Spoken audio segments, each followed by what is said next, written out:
Hi, Kathryn here with Handmade by Designs. Well, on my work table today, I'm going to be making a spot Jasper necklace and matching earrings. This is the June project number 8, and it's the June Bargain Bead Box project number 2. If you have never worked with spotted Jasper, you are in for a treat. And I looked, and it is still up on the Bead Box Bargain sister store to the Bargain Beads Box subscription. So give it a look. All right, let's get started. So as I turn my eyes to my work table, as always, the first thing I see is my mat that says Simply Grateful. And I am reminded to count my blessings and be simply grateful, not just for the large things, but for the small things in life. And so, being simply grateful, I look out my window and my white crepe myrtle is in full bloom. After the winter we had and all the rain, I was afraid it had drowned itself or frozen. But faithful as it always is, it has bloomed and it is gorgeous.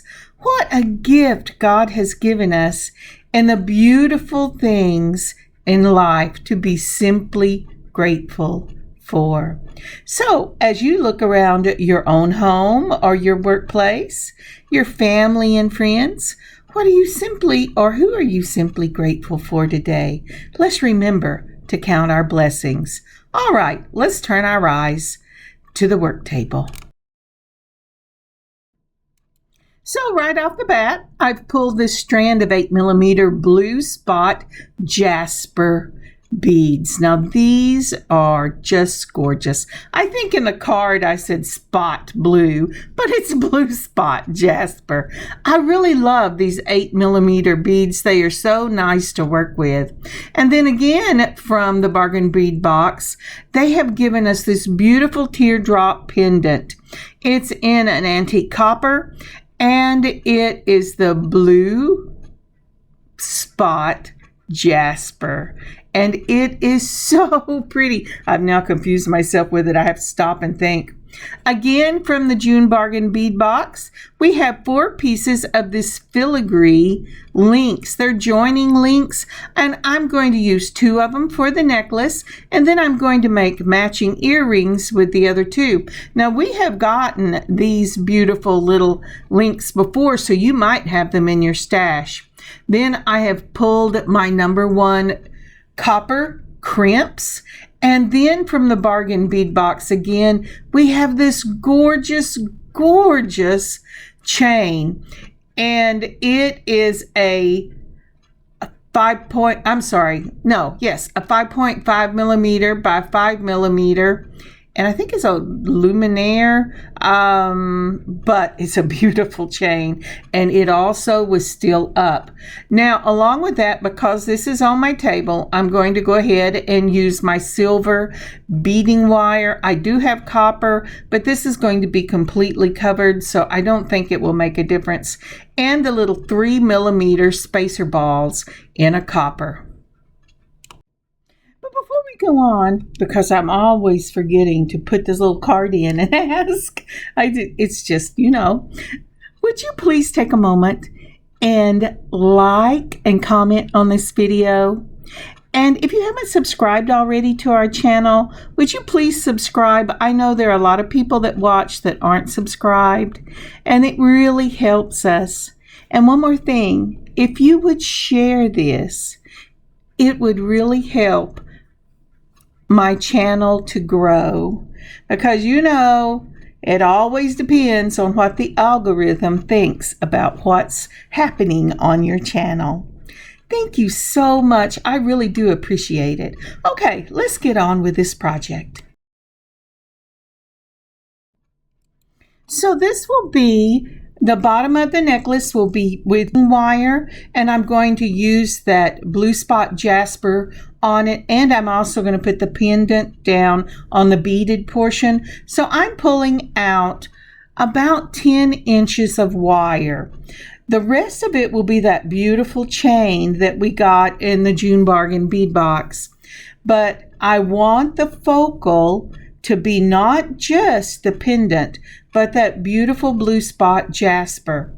So I have cut about 8 to 10 inches or so here. It really depends on how long you're going to make your necklace as how much of this you want to use. I am going to be using, I showed you right there, those are wire guards.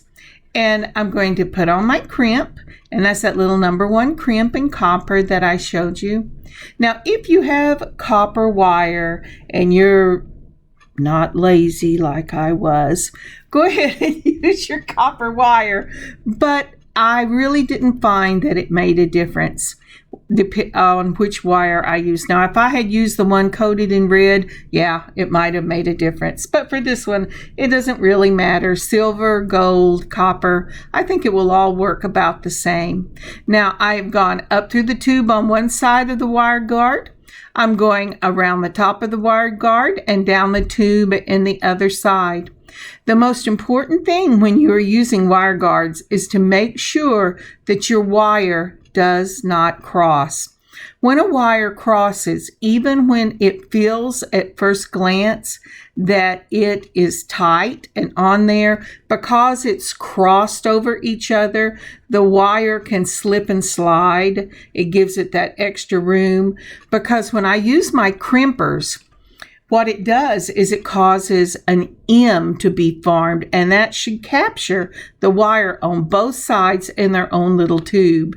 And then you mash it again at a 4th turn, and it will close that up where that tube isn't going to let those wires go anywhere. And if they're crossed over, they're not caught in that first crimp. And this is the back of the crimpers. I have made that little M and caught both sides, doing a 4th turn, mashing it again and mashing it down so that they shouldn't go anywhere. It should be a nice crimp that should last as long as the wire does. Now, once I've done that, I'm going to put on the 3mm spacer balls. I'm going to do 1 and 2. I usually just do 1, but for this one, I wanted these spacer balls to look like they were part of a chain. So I put 2 on there. Then I'm going to put on 1 of the blue spot 8mm beads. Isn't that pretty? And then I'm going to go again and go 1, 2, and then another one of the 8mm round balls. Now, I have to tell you, I'm going to do this till I get this the length of one side of the bottom of the necklace. So I'm going to put on a little bit of music, and when I get to the middle, I'll show you what I do next.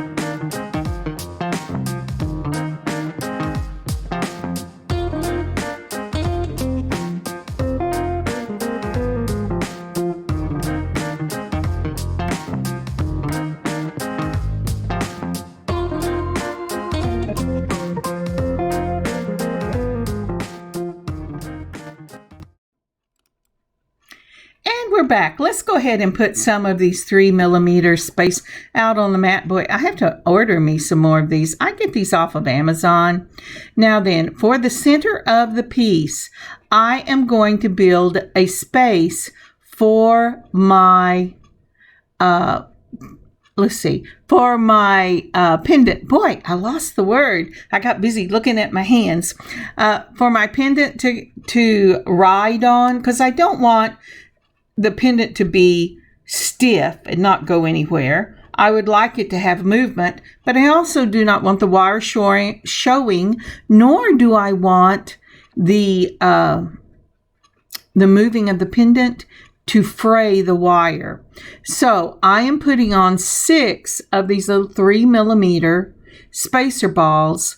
It goes ahead and gives it that chain look that I'm looking for, and it gives me the space for my pendant to ride across. So I'm going to go ahead and put my pendant on. If I can quit playing with the little bell that they have on there. It was so nice that it came with a bell and that they gave us in this subscription copper pieces. Because I was almost out of copper, and it was a real blessing to open it up and find it. So now that I have put that on, I am not going to put on any more of the 3mm. I'm going to go ahead and put on that blue spot Jasper.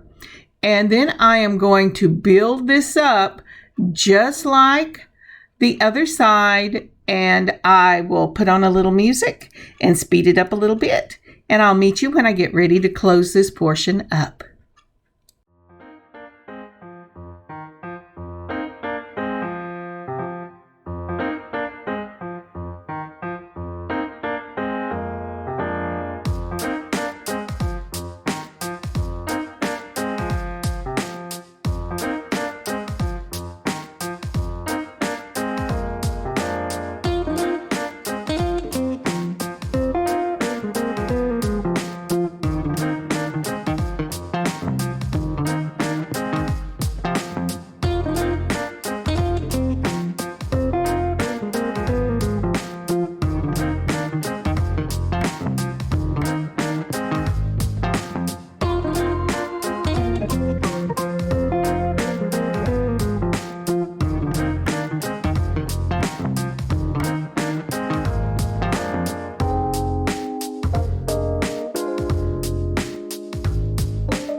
We're back. All right, we're going to take this and we're going to go ahead and put on I've made sure that my beads are all down and there's no empty space between them. But remember, the rule is you want it taut but not tight. If you get it tight, it will buckle on you and it won't have movement. Oop, I dropped my wire guard. So now I'm putting my wire up through the tubing on one side of the wire guard, around the top. This looks like a little upside down U to me, and back down through the tubing on the other side. Now my daughter saw this and she said it looked like a little N, but I like the upside down U. All right, now then I'm pulling it down. And I'm pulling it right to that crimp, but I'm not yanking on it once I get it to the crimp. Remember, taut, not tight. Then I am putting it all the way through all 3 of those spacer balls, and then through the blue spot 8mm. I've got this down now. And now I'm going to go ahead and crimp it. Put it in the back. Make sure that your wire going out of your wire guard is parallel to each other so that it's not tricking you in the beads. Do a 1/4 a turn and put it in the front of the crimper and mash it together. When you give it a tug, if it comes loose, first of all, that's a blessing because that means you messed it up, and I have done that plenty of times, and just do it again. So I have taken my flush cutters and I've put them right up against that 8mm and cut the wire coming out of it. And you'll notice I always bend my wire away from the beading wire itself. Let's clean this off just a little bit. And now I'm ready to go ahead and put on these gorgeous filigree links. I love these. I would like it if they showed up in silver and gold in a subscription box or just on the website, but these are gorgeous, and I always try to work them in whenever we get them. So I am taking a copper color jump ring. This is a 5mm because it's all that I have for this. And I would go ahead and put a 3 if I had it, but I don't. And it looks well with the design because those are big old 8mm beads. But I like to use smaller when I'm joining something like this. All right, so I have opened it up with the twist of one wrist. I have put on the filigree part and then the bead part and closed it back up. Let's see if I can talk you through that on this one. Between 2, oh, you know what? I am not even using 2. I'm holding it with my chain nose pliers, pushing open that jump ring, then taking my curved nose and holding it steady on one side and closing it up. And now I've got these beautiful little filigree joints. And this is perfect because I'm going from beading wire in a beaded chain with that spacer ball chain look. And then I'm going into that real fancy little copper necklace. I'm sorry, I'm going to cough. Sometimes I forget when I cough and I push the stop button. You can't really hear me, but now I'm back. Okay, so we're going to put the chain on. And this is a beautiful, beautiful chain. I have to tell you, I was a little worried whenever I saw it because I didn't think I could open it up, and I just ended up cutting it.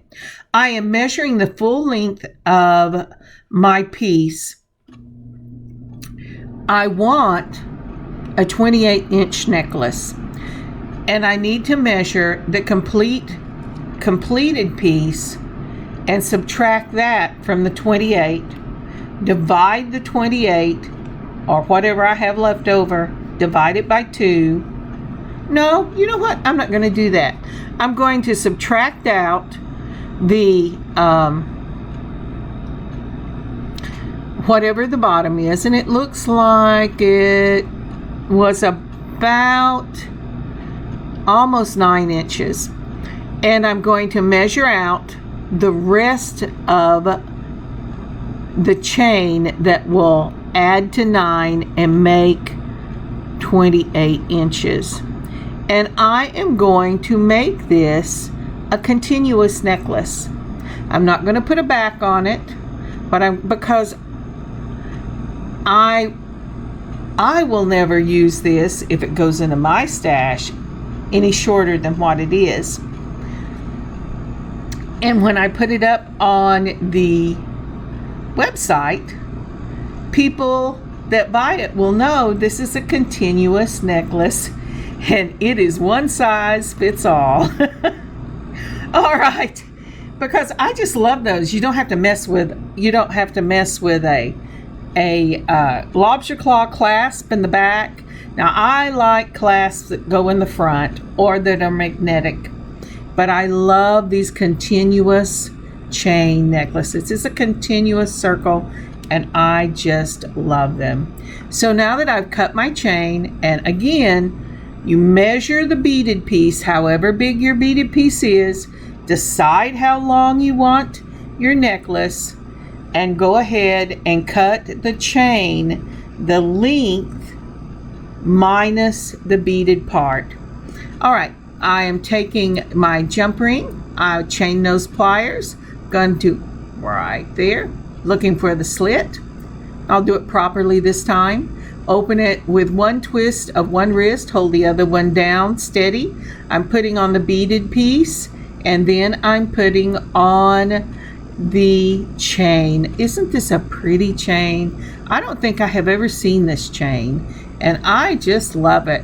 I may get me some more while the getting is still good on the website, because with the subscription things, when they're gone, they almost never show back up again. So if you want it, go get it. But leave me one, okay? Okay, so next, we're going to take this again, and we're going to hold it between a chain nose plier, just like that. We're going to take our curved nose. Oh, no, I got my other chain nose. And we're twisting one side, holding the other side steady, putting on the filigree, and then putting on the chain. Remember consistency. If you put on that filigree first on one side, put the filigree on first the second time. And make sure your chain is not twisted before you put it on it. And if you were looking, you saw that I did that. And that is the completed necklace. Now, isn't that beautiful? I just love that. My daughter came through and she says, "Oh, that looks Celtic, Mom." Well, you know, I wasn't going for Celtic, but I went, "Oh, well, I'll take that." All right, let's go on and make the matching earrings. So for these earrings, we're going to go ahead and pull out the last two of those filigree links in copper. We're also going to pull out some of the 3mm copper spacer balls. I'm going to pull out 2 of the blue spot Jasper 8mm, and I'm going to pull out 2 of my fish hooks and earring wires in the copper color. And let's get started. Oh, and I'll need an eye pin. I'm going to use the eye pin that came in the bargain bead box. So let's get started.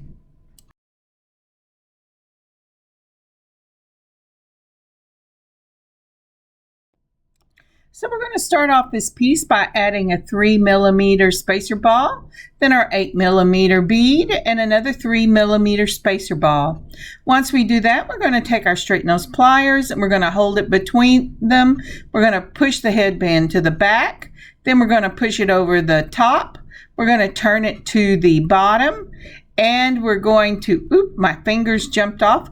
We're going to go ahead and move that around. I'm going to go ahead and take my chain nose pliers and I'm going to just twist that wire. I'm just wrapping the wire around. Once I get it around 2 to 3 times, and I'm going to have my other chain nose pliers to finish this up because it just is, it's just more than my fingers at this time of the day can handle. Okay. You know, it's good to be honest. Alrighty, so I've got that. I've mashed it down. I'm going to push it with the chain nose pliers on around because I didn't quite have it all the way around. And then I'm going to take my flush cutters, put it right up against the wire, and cut that piece sticking out. Then I'm going to take the chain nose pliers again, and I'm just going to tuck that wire right into that coil. And now I'm straightening it.